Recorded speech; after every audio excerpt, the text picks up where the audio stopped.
This is the United States Army's Sabalowski Air Assault School. A school that trains soldiers In air assault combat operations sling load operations. and rappelling.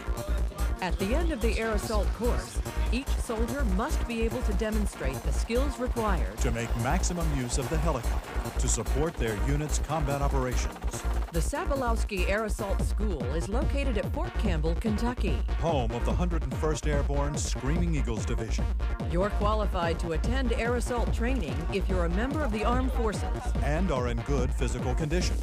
The training is tough and challenging. But the rewards are great, The entire course takes 10.5 days to complete. with each day having an assigned task and skill to be demonstrated and accomplished. Prior to the start of training, Students are tested on their physical fitness and agility. this test is a prerequisite to attending this course The Air Assault School's obstacle course has 9 separate challenges. that tests the body as well as the mind.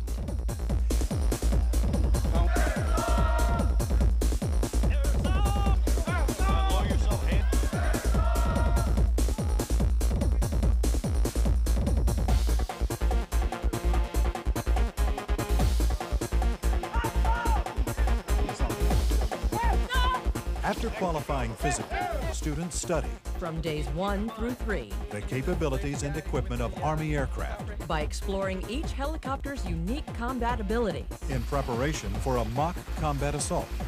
Students are then briefed in the techniques to maneuver in and out of assigned aircraft safely. Safety is important in air assault training. And each soldier is thoroughly trained on proper safety procedures, In assault procedures, as well as medical evacuation techniques.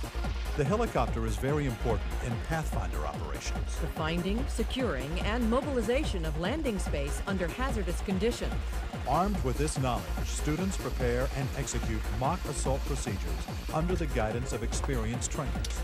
On or about the 4th day, Students are shown how helicopters are used not only to taxi soldiers to and from the battlefield, but also as mobilization tools. because sling load operations are just as important to air assault missions as troops. And U.S. Army helicopters are the best in the world at moving heavy objects up the line.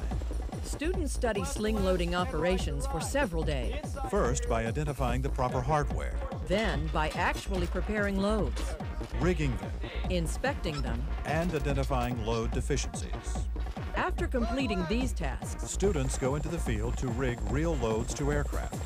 on days 7 through 9, Students train to execute proper rappelling techniques, a challenging exercise that demands precise instruction in knot tying, preparing a proper Swiss rappel seat, belaying a rappelling, training in inclined rappelling techniques, and practicing rappelling techniques that end with a 90-foot rappel from a helicopter. After this exacting training, The student is asked to perform one last physical task. to graduate, each student must complete a 12-mile road march in 3 hours or less, carrying a full complement of combat gear, As an end to your air assault training, this requires grit and determination. and qualifies you to be part of an elite corps of soldiers who wear the wings of the eagle. Air assault. A proud tradition of service and skill.